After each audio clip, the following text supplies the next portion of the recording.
যোৰহাটৰ মাজমজিয়াত গড়ৰ বিচৰণ।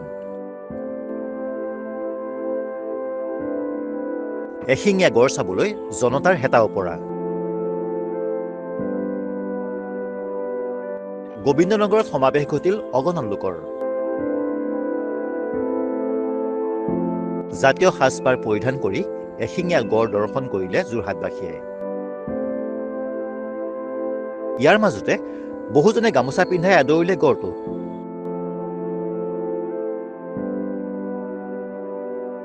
এয়া আচলতে শিল্পীৰ নিপুণ হাতৰ পৰশত প্ৰাণ পাই উঠা এটা এশিঙীয়া গড়হে। যোৰহাটৰ গোবিন্দনগৰৰ নবোদয় নামঘৰৰ উদ্যোগত 7 ডিচেম্বৰৰ পৰা 14 ডিচেম্বৰলৈ ইয়াৰ দাঁতিকাষৰীয়া 10খন গাঁৱৰ ৰাইজৰ সহযোগত 8 দিনীয়াকৈ আয়োজন কৰিছে সদৌ অসম ভিত্তিত ভাওনা প্ৰতিযোগিতা। প্ৰত্যেক দিনাই 4 বজাৰ পৰা 8 বজালৈ, আকৌ 9 বজাৰ পৰা 1 বজালৈ 2খনকৈ ভাওনা প্ৰদৰ্শিত হ'ব।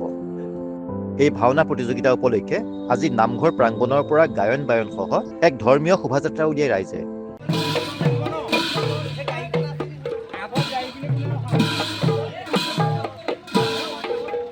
এই শোভাযাত্ৰাৰে মুখ্য আকৰ্ষণ আছিল এশিঙীয়া গড়টো, যি দৃষ্টি আকৰ্ষণ কৰিলে পথচাৰীৰো।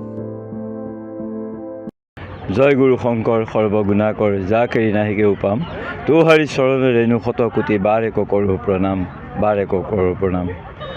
আমাৰ এই অনুষ্ঠানভাগী আমি গোবিন্দনগৰ নবোদয় নামঘৰৰ ৰাইজৰ উদ্যোগত দাঁতিকাষৰীয়া 10খন গাঁৱৰ সহযোগত আমি অনুষ্ঠানভাগী পোনপ্ৰথমবাৰৰ বাবে আয়োজন কৰিছোঁ দ্বাৰকা ক্ষেত্ৰৰ নামেৰে।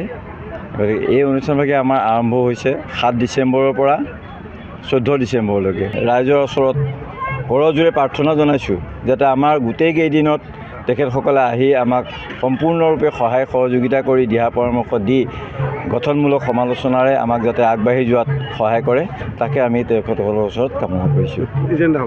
আপুনি কৃষ্ণ, আমি সদৌ অসম ভিত্তিত ভাওনা প্ৰতিযোগিতা আৰম্ভ কৰিবলৈ আগবাঢ়িছোঁ। গোবিন্দনগৰ নবোদয় নামঘৰৰ উদ্যোগত দাঁতিকাষৰীয়া 10খন গাঁৱৰ সহযোগত কেইবাখনো জিলাৰ পৰা 16টা দলে আহি পেলাই ইয়াত যোগদান কৰিছেই। আমাৰ 8 দিনীয়া অনুষ্ঠান হ'ব। ডেইলি সদায় তাৰমানে 2খনকৈ ভাওনা অনুষ্ঠিত হ'ব। 4টা বজাৰ পৰা 8টা বজালৈ, আকৌ 9টা বজাৰ পৰা 1টা বজালৈ। সৰ্বমুঠ 16খন ভাওনা আমাৰ ইয়াত অনুষ্ঠিত হ'ব।